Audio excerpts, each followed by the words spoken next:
7. The Sounding of the Call. When Buck earned $1,600 in 5 minutes for John Thornton, he made it possible for his master to pay off certain debts and the journey with his partners into the East after a fabled lost mine, the history of which was as old as the history of the country. Many men had sought it, few had found it, and more than a few there were who had never returned from the quest. The lost mine was steeped in tragedy and shrouded in mystery. No one knew the first man. The oldest tradition stopped it before it got back to him. From the beginning, there had been an ancient and ramshackle cabin. Dying men had sworn to it, and the mine, the sight of which had marked, clinging their testimony with nuggets that were unlike any known grade of gold in the Northland. But no living man had looted this treasure house, and the dead were dead, which therefore John Thornton and Pete and Hans, with Buck and half a dozen other dogs, faced into the east on an unknown trail to achieve where men and dogs as good as themselves had failed. They sledded 70 miles up the Yukon, swung up to the left of the Stewart River, passed to the Mayo and to the McQuestion, and held on till Stewart itself became a streamlet, streaming the outstanding peak which marked the backbone of the continent. And John Thornton asked little of man or nature. He was unafraid of the wild. With a handful of salt and a rifle, he could plunge into the wilderness and fare wherever he pleased, as long as he pleased. Being in no haste, Indian fashion, he hunted his dinner in the course of the day's travel, and if he failed to find it, like the Indian, he kept on traveling, secure in the knowledge that sooner or later he would come to it. So, on this great journey into the East, street meat was the bill of fare, ammunition and tools practically made up for the load on the sled, and the time card was drawn upon the limitless future. To Buck, it was boundless delight, this hunting, fishing, and indefinite wandering through strange places. For weeks at a time, they would hold on steadily, day after day, and for weeks upon end they would camp here and there, the dogs loafing and the men burning holes through frozen muck and gravel, and washing countless pans of dirt by the heat of the fire. And sometimes they went hungry, other times they feasted riotously, all according to the abundance of game, the fortune of hunting.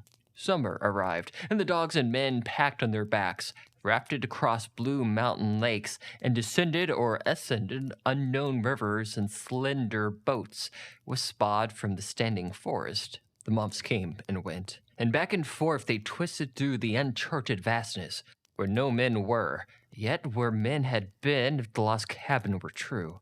They went under divides and summer blizzards, shivered under the midnight sun and naked mountains between the timberline and the internal snows, dropped into the summer valleys amid swarming gnats and flies. In the shadow of the glaciers picked strawberries and flowers as ripe and fair as any in the Southland could boast.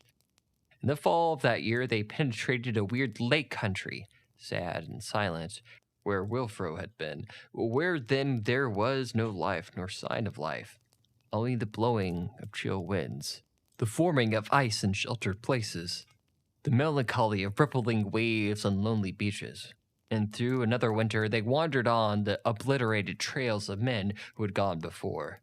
Once they came upon a path blazed through the forest, an ancient path, and the lost cabin seemed very near. But the path began nowhere and ended nowhere.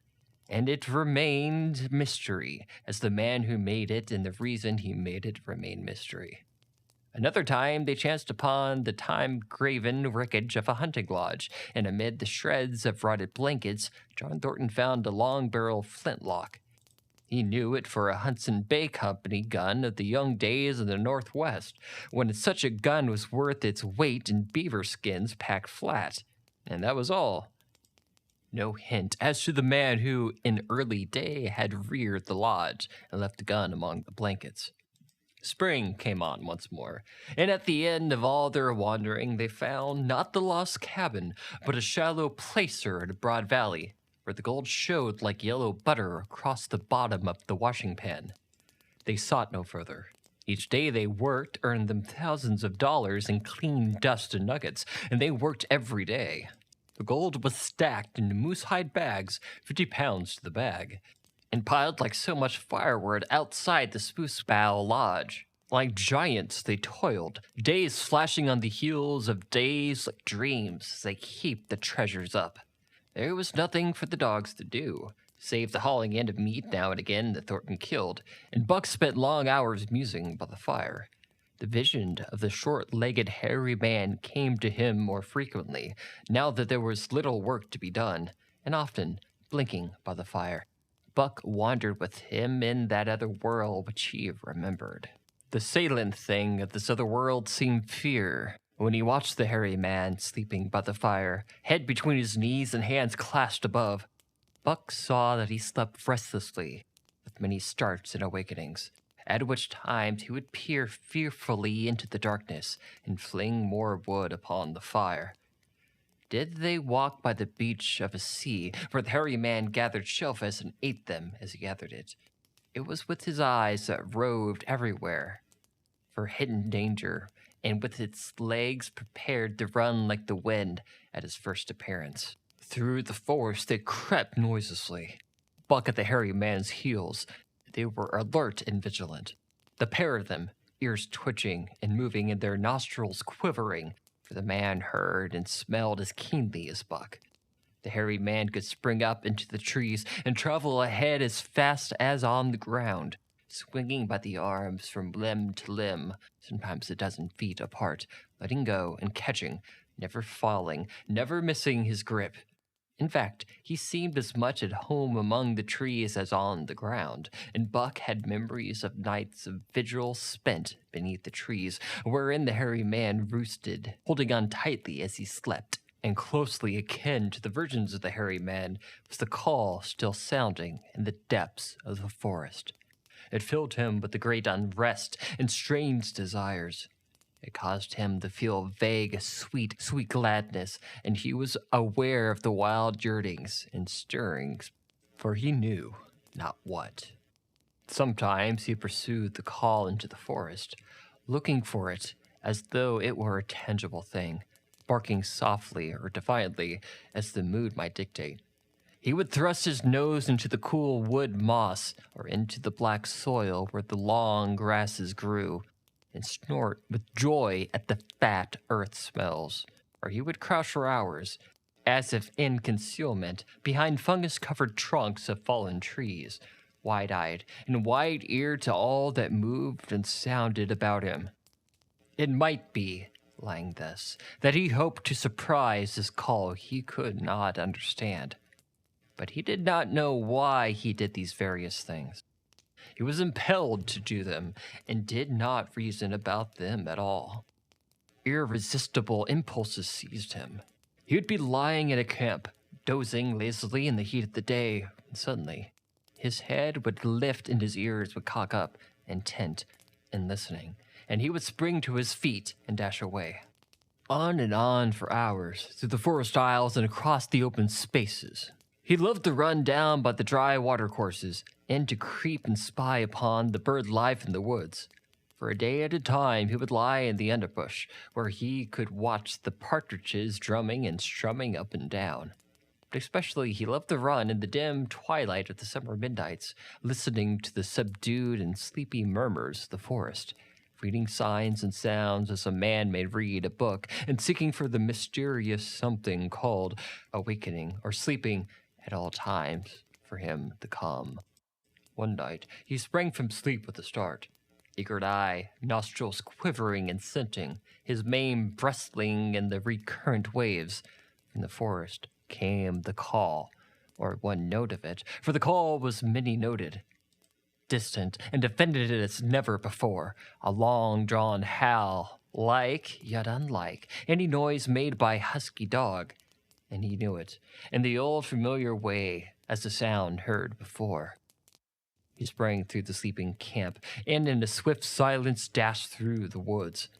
As he drew closer to the cry, he went more slowly, with caution in every moment, till he came to an open place among the trees, and looked out, saw, erect on its hunches, nose pointed to the sky, a long, lean timber wolf.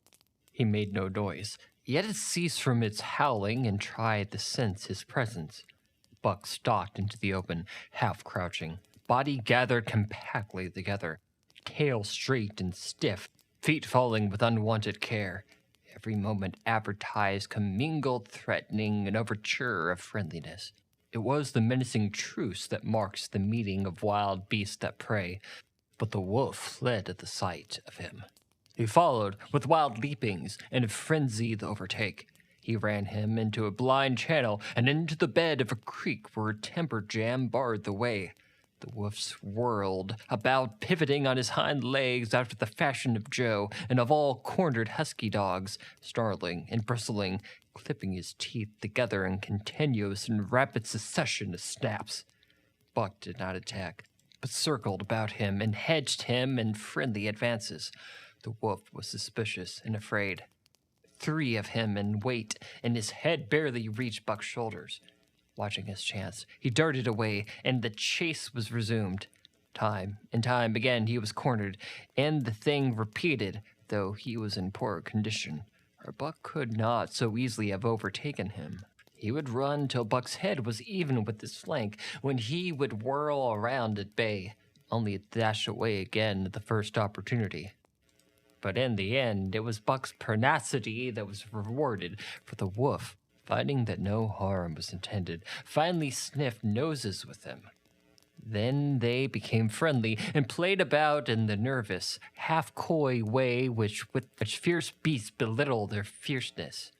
After some time, this wolf started off at an easy lope in a manner that plainly showed that he was going somewhere. He made it clear to Buck that he was to come, and they ran side by side through the somber twilight, straight up the creek bed and into the gorge from which it issued, across the bleak divide where it took its rise.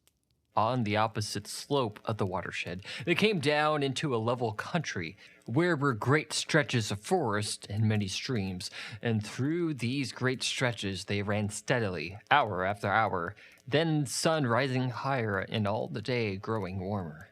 Buck was wildly glad. He knew he was at last answering the call, running by the side of his wood brother towards the place where the call surely came. Old memories were coming upon him fast, and he was stirring to them as old as he stirred to the realities of which they were the shadow. He had done this thing before, somewhere in that other and dimly remembered world, and he was doing it again. Now, running free in the open, the unpacked earth underfoot, the wide sky overhead. They stopped by a running stream to drink, and stopping, Buck remembered John Thornton. He sat down. The wolf started on towards the place from where the call surely came, then returned to him, sniffing noses and making sure actions as though to encourage him. But Buck turned about and started slowly on the back track. For the better part of an hour, the wild brother ran by his side, whining softly. He sat down, pointed his nose upward, and howled. It was a mournful howl. And as Buck held steadily on his way, he heard it grow faint and fainter until it was lost in the distance. John Thornton was eating dinner when Buck dashed into the camp and sprang upon him in a frenzy of affection, overturning him, scrambling upon him, licking his face, biting his hand, playing the gerbil tomfool, as John Thornton characterized it, the while he shook Buck back and forth and cursed him lovingly. For 2 days and nights, Buck never left camp, never left Thornton out of sight. He followed him about at his work and watched him while he ate, saw him into his blankets at night and out of them in the morning. But after 2 days, the call into the forest began to sound more imperiously than ever. Buck's relentlessness came out back on him, and he was haunted by recollections of the wild brother and of the smiling land beyond the divide, and ran side by side through the wide forest stretches. Once again he took to the wandering in the forest, but the wild brother came no more, and though he listened through the long vigils, the morning howl was never raised. He began to sleep out at night, staying away from camp for days at a time, and once he crossed the divide at the head of the creek and went down into the land of timber and streams. There he wandered for a week, seeking vainly for fresh sign of the wild brother. killing his meat as he traveled and traveling with the long, easy slope that seems to never tire. He fished for salmon in the broad stream that emptied somewhere into the sea, and by the stream he killed a large black bear, blinded by mosquitoes while likewise fishing, and raging through the forest helpless and terrible. Even so, it was a hard fight, and it aroused the last latent remnants of Buck's ferocity. And 2 days later, when he returned to his kill and found a stubborn wolfness quarreling over the spoil, he scattered them like chaff, and those that fled left two behind who would quarrel no more. The blood longing became stronger than ever before. He was a killer, a thing that preyed, living on things that lived, unaided, alone. But the virtue of his own strength and proudness, surviving triumphantly in a hostile environment where only the strong survived. Because of all this, he became possessed of a great pride in himself, which communicated itself like a contingent to his physical being.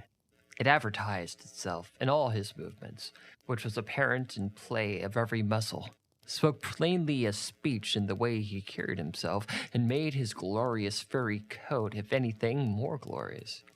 But for the stray brown on his muzzle, and above his eyes, and for the splash of white hair that ran midmost down his chest, he might as well have been mistaken for a gigantic wolf, larger than the largest of the breed. From his St. Bernard father, he had inherited size and weight, but it was his shepherd mother who had given shape to that size and weight. His muzzle was a long wolf muzzle, save that it was larger than the muzzle of any wolf, and his head, somewhat broader, was the wolf head on massive scale. His cunning was wolf cunning, and wild cunning his intelligence, shepherd intelligence and St. Bernard intelligence. And all this, plus the experience he had gained in the fiercest of schools, made him as formidable a creature as any that roamed the wild. A carnivorous animal, living on a straight meat diet. He was in full flower, and at the high tide of his life, overspilling with vigor and fertility. When Thornton passed a caressing hand along his back, a snapping and crackling followed the hand, each hair discharging its pent magnetism at the contact.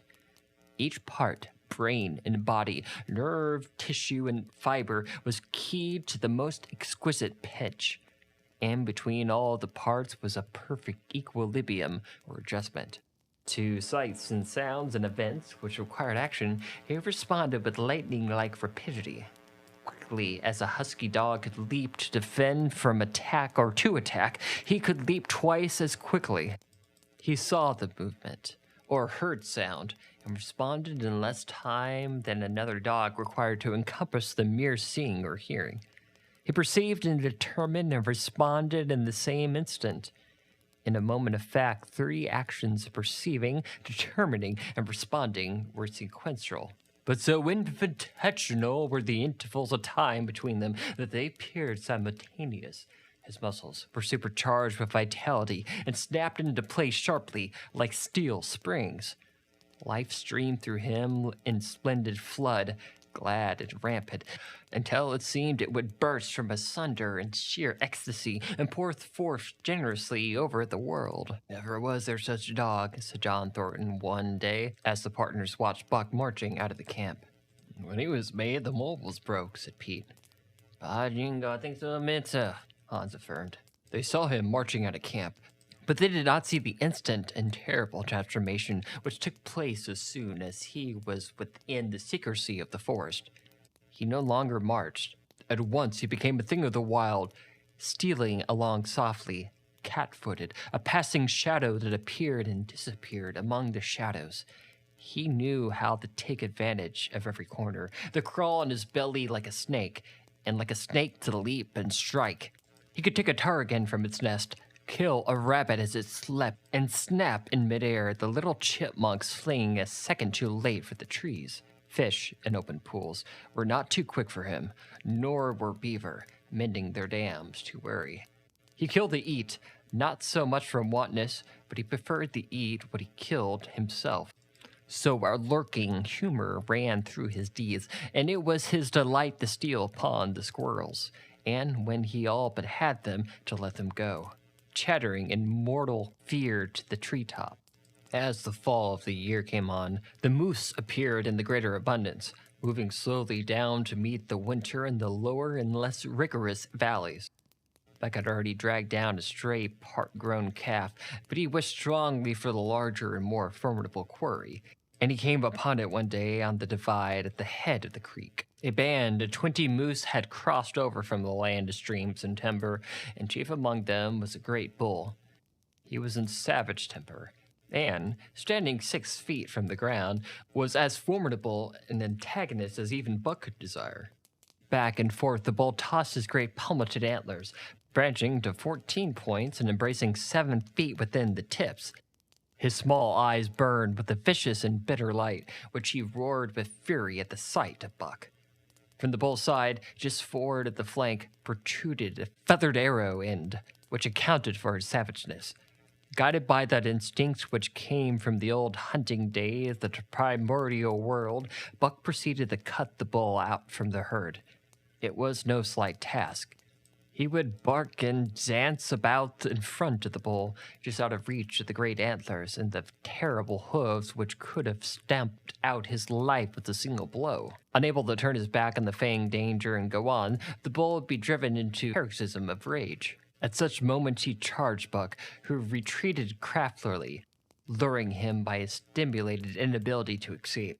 But when he was thus separated from his foes, 2 or 3 of the younger bulls would charge back upon Buck and enable the wounded bull to rejoin the herd.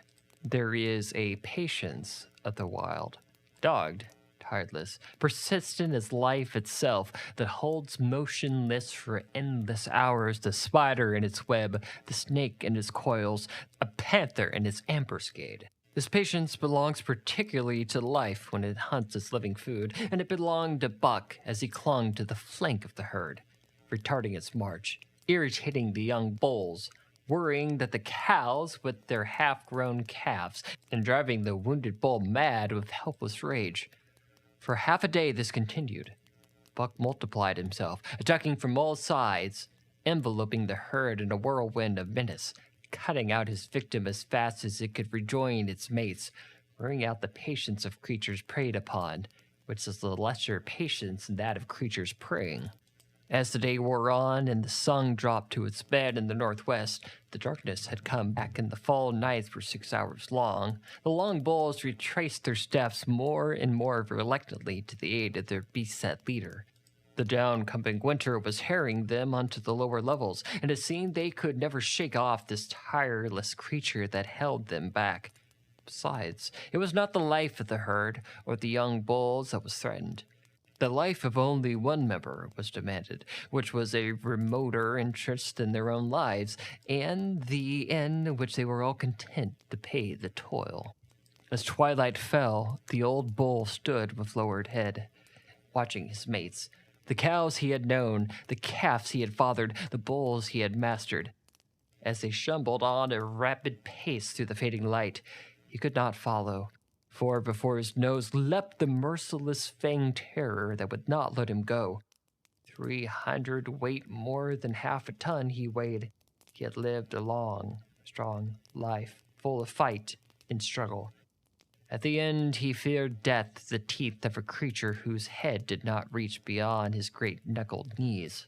From then on, night and day, Buck never left his prey, never gave it a moment's rest, never permitted it to browse the leaves of the trees, the shoots of the young birch and willow. Nor did he give the wounded bull opportunity to slake his burning thirst in the slender, trickling streams they crossed. At such times, Buck did not attempt to stay him, but loped easily at his heels, satisfied with the way the game was played, lying down when the moose stood still, attacking him fiercely when he strove to eat or drink. The great head drooped more and more under its tree of horns, and the shambling trot grew weaker and weaker. He took to standing for long periods, with nose to the ground and dejected ears dropped limply, and Buck found more time in which to get water for himself and in which to rest. At such moments, panting with red lolling tongue, with eyes fixed upon the big bull, it appeared to Buck that a change was coming over the face of things. He could feel a new stir in the land. As the moose were coming into the land, other kinds of life were coming in. Forests and streams and air seemed palpitant with their presence. The news of it was borne in upon him, not by sight or sound or smell, but by some other subtler sense. He heard nothing, saw nothing, yet knew the land was somehow different. That through it strange things were afoot and ranging, that he resolved to investigate after he had finished the business in hand. At the end of the 4th day, he pulled the great moose down. For a day and a night he remained by the kill, eating and sleeping, turn and turned about. Then, rested, refreshed and strong, he returned to his face towards camp and John Thornton. He broke into the long, easy slope and went on, hour after hour, never at loss for the tangled way, heading straight home through the strange country with the certitude of direction that put the man and his magnetic needle to shame. As he held on, he became more and more conscious of the new stir in the land. There was a life abroad in it different from the life which he had been there throughout the summer. No longer was this fact borne upon him in some subtle, mysterious way. The birds talked about it, the squirrels chattered about it, the very breeze whispered of it. Several times he stopped and drew in the fresh morning air in a great sniffs, reading a message which made him leap with greater speed. He was oppressed with the sense of calamity happening. If it were not calamity already happened, and as he crossed the last watershed and dropped down into the valley towards camp, he proceeded with greater caution. 3 miles away he came upon a fresh trail that sent his neck hair rippling and bristling. It led him straight towards camp and John Thornton. Buck hurried on, swiftly and steadily, every nerve straining and tense, alert to the multitudinous details which told a story, but all the end. His nose gave him a varying description of the passage of life on the heels of which he was traveling. He remarked the pregnant silence of the forest. The bird life had flitted, the squirrels were in hiding. Only one he saw, a sleek gray fellow, flattened against a gray dead limb so he seemed part of it. A woody excrescence upon the wood itself. As Buck slid along the obscureness of a gliding shadow, his nose was jerked suddenly to the side as though a positive force had gripped and pulled it. He followed the new scent, thicket, and found Nig. He was lying on his side, dead where he had dragged himself, a narrow protruding head and feathers from either side of his body. 100 yards further on, Buck came upon one of the sled dogs Thornton had brought into Dawson. This dog was thrashing about in a death struggle directly on the trail, and Buck passed around him without stopping. From the camp came the faint sound of many voices, rising and falling in a sing-song chant. Belling forward to the edge of the clearing, he found Hans, lying on his face, feathered with arrows like a porcupine. At the same instant, Buck peered out to where the spruce bough lodge had been and saw what had made his hair leap straight up his neck and shoulders. A gust of overpowering rage swept over him. He did not know that he growled, but he growled aloud with a terrible ferocity. For the last time in his life he had allowed passion to upstir cunning and reason, and it was because of his great love for John Thornton that he had lost his head. The Yeehats were dancing about the wreckage of the Spruce Bough Lodge when they heard a fearful roaring and saw rushing upon them an animal, the like of which they had never seen before. It was Buck, a live hurricane of fury, hurling himself upon them in a frenzy to destroy. He sprang at the foremost man. It was the chief of the Yeehats, ripping the throat wide open till the rent jugular sprouted a fountain of blood. He did not continue to worry the victim, but ripped the passing, but the next bound tearing the wide throat of a second man. There was no withstanding him. He plunged about in the very mist, tearing, rendering, destroying, in constant and terrific motion which defied the arrows they discharged at him. In fact, so inconceivably rapid were his movements, and so closely were the Indians tangled together, that they shot one another with the arrows. and one young hunter, hurling a spear at Buck in midair, drove it through the chest of another hunter with such force that the point broke through the skin of the back and stood beyond. Then a panic seized the Yehats, and they fled in terror to the woods, proclaiming as they had fled to the advent of the evil spirit. And truly, Buck was the fiend incarnate, raging at their heels and dragging them down like deer as they raced through the trees. It was a fateful day for the Yehats. They were scattered far and wide over the country, and it was not till a week later that the last of the survivors gathered together in a lower valley and counted their losses. As for Buck, wearying of the pursuit, he returned to the desolated camp. He found Pete where he had been killed in his blanket in the first moment of surprise. Thornton's desperate struggle was fresh written on the earth, and Buck scented every detail of it down to the edge of a deep pool. By the edge, head and 4 feet in the water, lay Skeet, faithful to the last. The pool itself, muddied and discolored from the slurry boxes, efficiently hid what it contained, and it contained John Thornton. For Buck followed his trace into the water, for which no trace led away.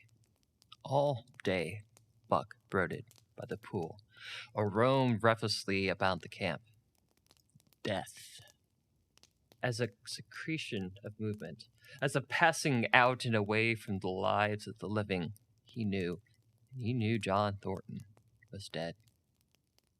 It left a great void in him, somewhat akin to hunger, but a void which ached and ached, for which the food could not fill.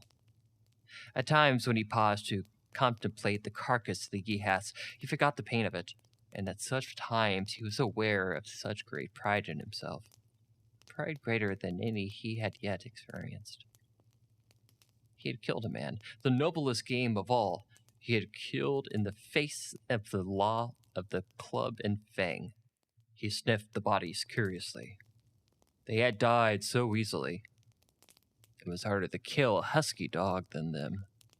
They were no match at all, were it not for their arrows and spears and clubs. Thenceforward, he would be unafraid of them except when they bore him in their hands with their arrows, spears, and clubs. Night came on, and a full moon rose over the trees into the sky, lighting the land till it lay bathed in ghostly day. And with the coming of the night, brooding and mourning by the pool, Buck became alive to be stirring of the new life in the forest, other than that which the Yehats had made. He stood up, listening and scenting. Far away drifted a faint, sharp yelp, followed by a chorus of similar sharp yelps. At the moments passed, the yelps grew closer and louder. Again, Buck knew them as things heard in the other world, which persisted in his memory. He walked to the center of the open space and listened. It was the call, the many-noted call, sounding more leerily and compellingly than ever before. And as never before, he was ready to obey. John Thornton was dead. The last tie was broken. Man and the claims of man no longer bounded him. Hunting their living meat, as the Yehats were hunting it on the flanks of the migrated moose, the wolf pack had last crossed over the land of streams and timber and invaded Buck's Valley. Into the clearing where the moonlight streamed, they poured into a silvery flood, and in the center of the clearing stood Buck, motionless as a statue, waiting their incoming. They were so odd, so still, and so large he stood, and in a moment's pause, till the boldest one leaped straight for him. Like a flash, Buck struck, breaking their neck. Then he stood, without movement, as before, the stricken wolf rolling in agony behind him. 3 others tried it in sharp succession, and one after the other they drew back, streaming blood from the slashed throats or shoulders.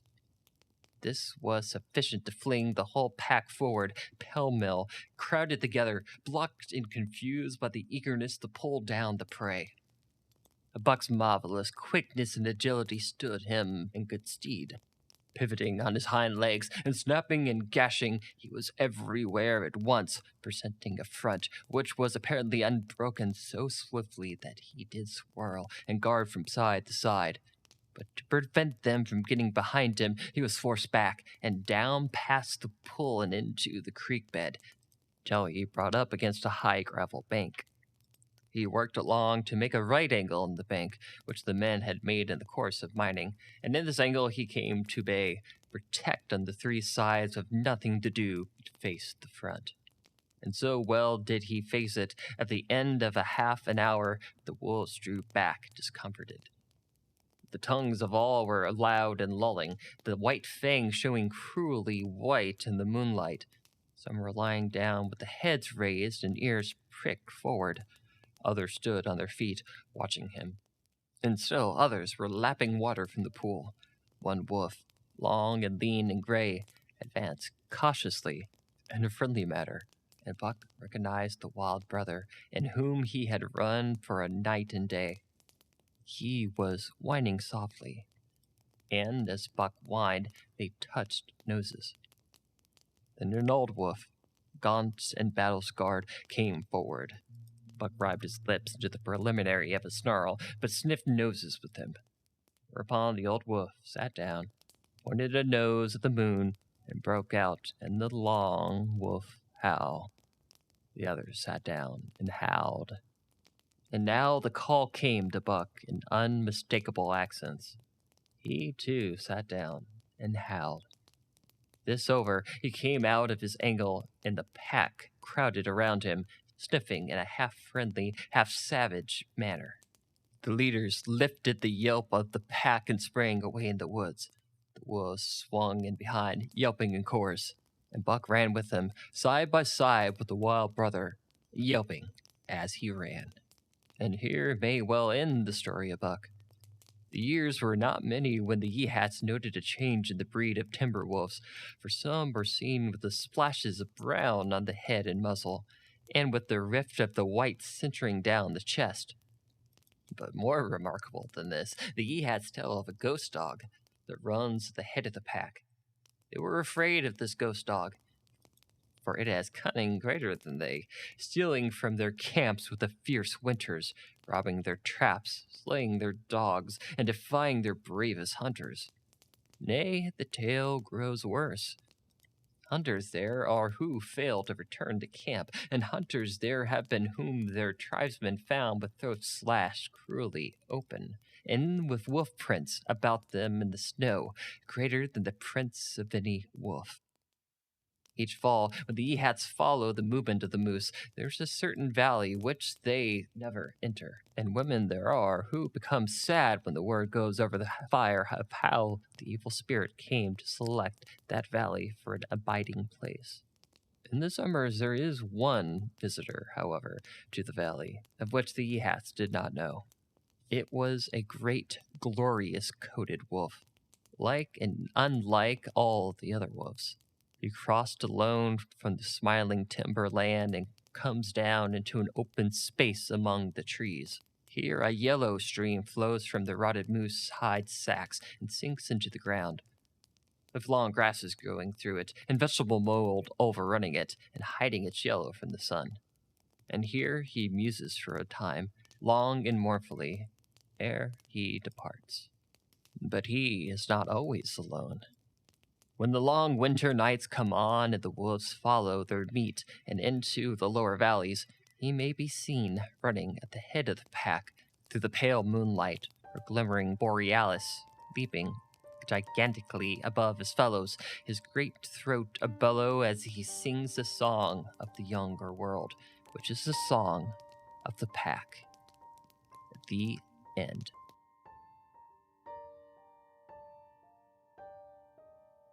Hey, look at you making it all the way to the end. Right on. I hope that you've had as much fun on this journey with me as I have had reading it. Don't forget to check out my original works on lookingforcows.com, And most importantly, good luck looking for cows out there.